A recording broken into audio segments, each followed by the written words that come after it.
Shopify Horizon theme customization. Whenever you're gonna get your new Horizon theme installed on your Shopify store, it's gonna look something like this, and the footer is gonna be blank. So this is how the footer comes out of the box on the Horizon theme. And you can see that also on their demo store. If I go to their demo store, to their presentation store, the same thing will be displayed at the bottom. And because this is a little bit different than the Dawn theme, than the system used in the Dawn theme, I'm gonna show you how you can get your footer to look something more like this, where you have some information about your company. You're gonna have a couple of menus. You're gonna have a sign up form here.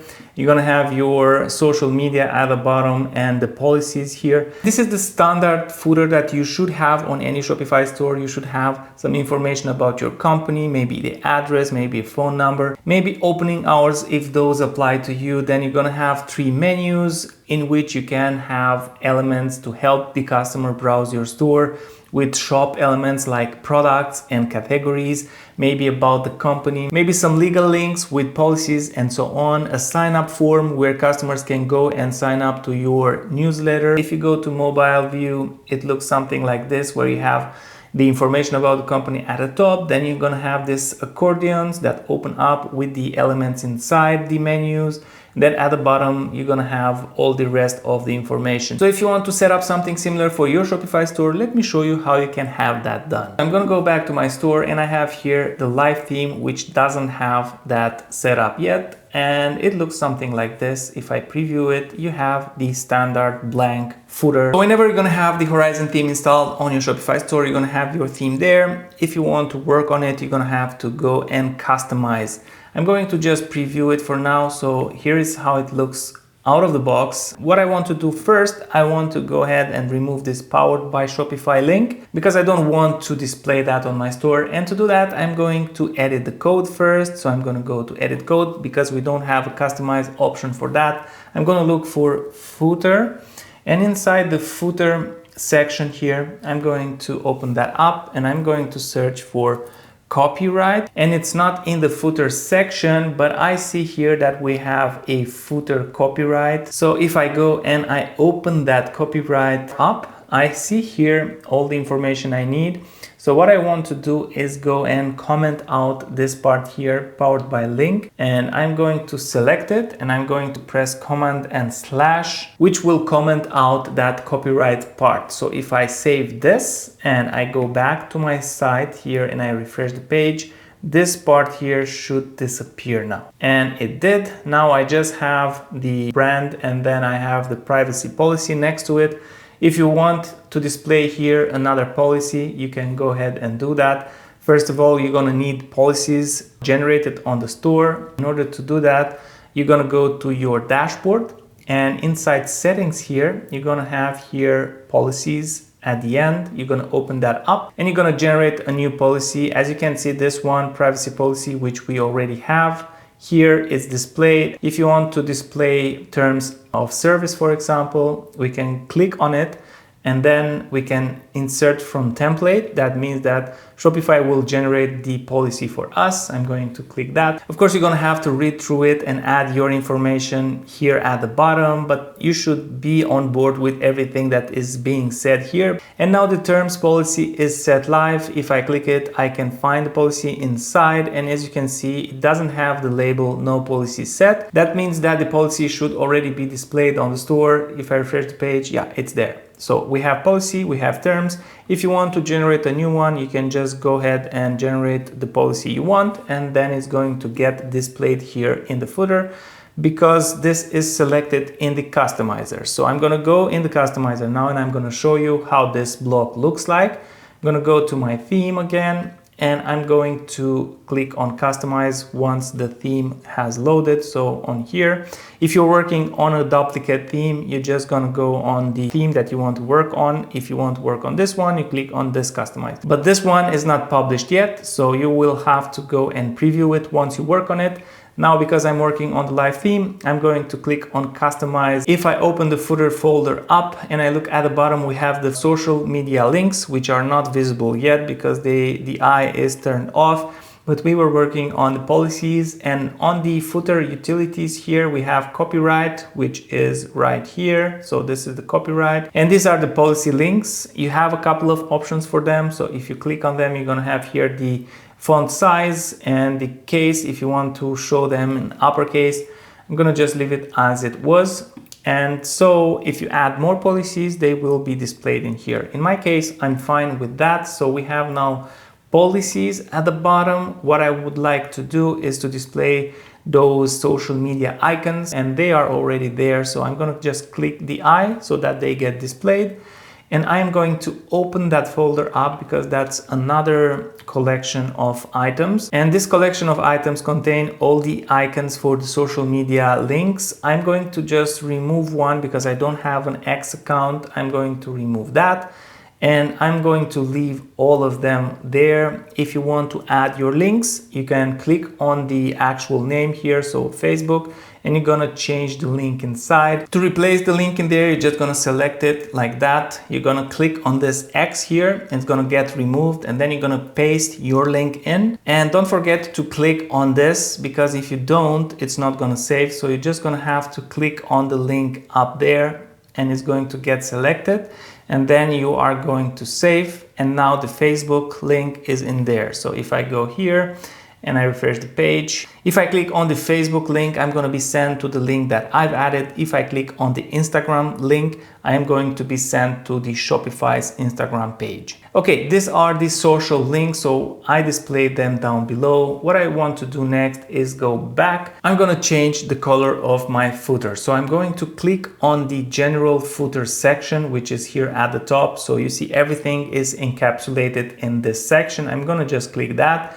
And I'm going to go ahead and change the color scheme in appearance. I'm going to select the blue one. And you have here a bunch of other settings like the gaps. If you want to adjust those, you can make them smaller. So the gap at the top, in between. You can select to have your footer be full width. And if you do that, I'm going to save just to show you how it looks. You're going to have this extend to the full width of the page. Then you'll need to add a little bit of padding here and here to have this make sense. But what I want to do is to have it as page width, which will make sure that the footer, the text inside the footer will extend at the maximum of the page. I'm going to have the footer extend to right here where we have the grid elements as well and the other text on the page. So I think this looks good. And I'm going to go back now. If you want to add like an image background, you have this option here, even video background, but I'm not going to touch all of those. You can play around with them if you want.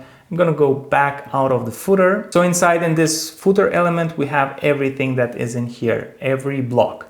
Now we have a divider, which is shown here at the top. We don't actually need that, so I'm going to remove it.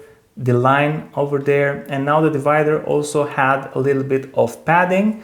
So if we look here, we have the divider here, which is this line. There is a thin line in there, and it has also a little bit of padding. And if I remove that, everything went at the top. And I want to add a bit of a padding. To do that, I'm going to select that, and I'm going to go at the bottom, and I'm going to add here like 16 pixels of padding. So I'm going to save that. And now we have the padding there, and I think this looks nice. We have a little bit too much padding at the bottom, and to fix that, I'm going to go and I'm going to remove the padding at the bottom or make it a little bit smaller. This is the structure so far. We have this footer folder, which if I open up has two elements inside. It has another folder and the footer utilities. This is the other folder that I was talking about. Inside this join the club folder, we have another group that contains these two texts, so heading and text. And then we have the sign up form. If I close this up, these are inside this folder. So we have join the club, which has the texts and the email sign up. If you want to display them one on top of each other, you can just click on the join the club folder and you can click on vertical, and then it's going to display like that. And I'm going to go ahead and select the heading here because I want to show it a little bit smaller. I'm going to select the number 5 because I think this looks good. So I'm going to add the sign up text I want to show on top of the sign up form. And I can go ahead and select the type of typography. for it. So I'm going to go to custom and I'm going to make this a little bit smaller than it is. So maybe 12 pixels, that would work. And then on this main folder, if I go to the join the club folder, you will just have to click on it, join the club folder. You see it has this gap here and we want to go and remove it so that the text is closer to the form. Not 0, but something like 9, that will work. We can go also and we can change this text to something that we want to display and it's gonna look something like that. We can save. And now if I go and I refresh the page, I have the sign up form displayed like this. But obviously we need more elements in there. We want to add some menus. Now in order to add menus on the same line with this sign up form, I'm going to go back to my structure here and I have this join the club folder and the other menu elements should go right inside here if I want them to be on the same line. So I'm going to go and I'm going to add a menu from this list here. So I'm going to scroll and look for menu. And once you find it, you're going to click on it and it's going to go right in there. And we see that it went on top of the other elements. That is because this folder right here is set to vertical. It should be horizontal. So I'm going to select it horizontal now. And it went on the same line, but the text now is not on top of the form anymore. So if I go back out to the main menu, this is actually where the form should be, not outside. So I'm going to open this up and I'm going to rename this group to join the club because this has become the join the club folder. And once I do that, I go back out and I'm going to move now the email sign up form inside the join the club at the end here. And once that's moved inside, you see that the text and the form are on the same line. I can also go and click on this and I can go here at the width and make it 100% so that it extends to its container. And once that's done, we have one menu there and we have a sign up form here.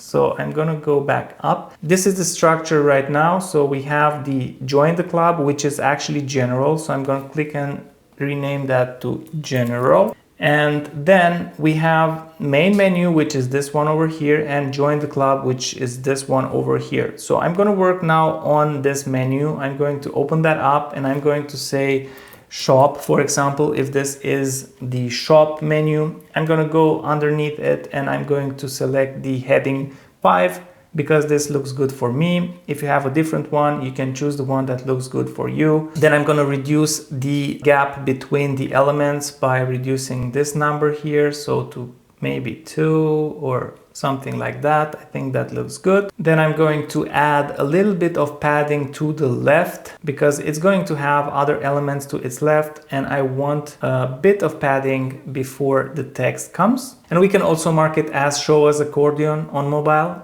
So if I do that, if I go now to mobile, I'm gonna have one accordion which will open like that if I click, and if not, it's going to be closed like that, and this makes it neater on mobile. You're not gonna have those long menu lists at the end, so I think that's good. So if I go back to desktop, I have now one menu which I can go and I can duplicate. So I'm gonna go here, click on menu, and at the top I'm gonna have here duplicate.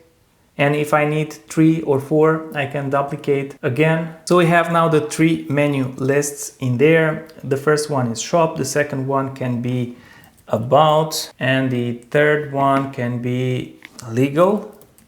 Now I'm gonna go back out and I'm going to save. So now we have this text that is a little bit squished in here. In order to fix that, we're gonna select it. So we're gonna select the join the club folder, which is containing all of that. So join the club, and in here we're going to go down below to width and we're going to select custom, and this will make it 100%. So it's going to be displayed inside this as a complete cell, as these ones are, and we're going to save that. So now if I go and if I refresh the page, we're going to have 3 menu lists and this sign up form, and this is how it looks like. But now I want to also add the store information here because there is enough space on the screen. I'm gonna go and I'm going to add one more block inside this general folder, And to do that, I'm going to just go here underneath the general folder, and I'm going to click on this plus that will appear. And I'm going to select from here just text. I want to add a text block, which will be added in front here. And again, the text will be added as squished, but you can go ahead and change the setting from fit to fill. And this will make it an equal cell like the other ones that we have in there. So I'm just going to replace the text in there with my information. I'm going to paste it in this box here, and you can format it because it's a rich text box. Once you have everything in there, you can save. And let's see how that looks like. Once that's saved, we can refresh the page and we have the text here. And as you can see, the text is a little bit lower here. What I would want is to have it at the top. And what I can do is to go out of the text settings and go to the general folder. And in here, I can click on position and top. And this will set everything at the top.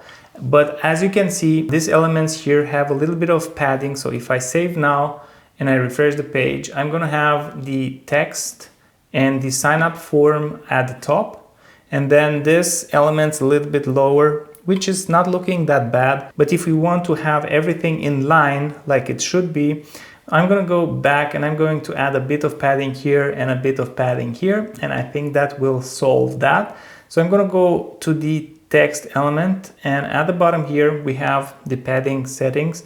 So I'm going to add like 8 pixels or something like that. So 8 pixels it is on the text block, and I'm going to go to this one as well. This is the join the club folder, and the join the club folder also has settings for that. So I'm going to go here at the top, and I'm going to add 8 pixels of padding. And now this one is in line with the menus, but this one isn't. So I'm going to just click on this text here on the heading, and the heading also has settings at the bottom for that padding. And I'm going to add the 8 pixels of padding at the top here. So I'm going to drag that to 8, and as you can see, it created that padding there. So I'm going to save that. And now if I go and I refresh the page, I should have my menu ready. And yeah, everything is in line, everything looks good. Now this is how it looks on desktop, and this is how it looks on mobile. You're gonna have your company information here at the top. You're gonna have the menus in the form of accordions. If you click them, they're gonna open up with the sub menus. And then you're gonna have your sign up form, the policies, and the social media links. And this is how you set up your footer inside the Horizon theme. It may seem a bit more complicated because you have to take care of these layers, the folders. You have to think how you're going to lay out the elements, but it gives you more flexibility than the Dawn theme had. It depends on your creativity and how you can use these blocks, because as you can see, you can add in here almost every block that the theme has. So you can create something more complex if you want to. You can even go and generate a block with AI, and depending on what you prompted in here, you're gonna create something that can be displayed in your footer. For example, if I go to this theme on which I worked before, if I go here and I add a new folder, and for some reason you have to add a folder before adding a generated block. So I'm going to add a folder here, and in this folder I'm going to add my scrolling marquee, which I generate with AI. So this is the block that was generated based on this prompt over here. If I preview the theme and I go at the bottom, I see my marquee section displayed here working exactly as I prompted. Obviously, I'm not going to keep it in here, but this was an example to see that you can actually generate custom elements for your footer and then display them there. Hopefully this tutorial helped. If you have any questions, drop them in the comment section below. And I think you're going to be interested in seeing this video next. Click it and I'll see you there.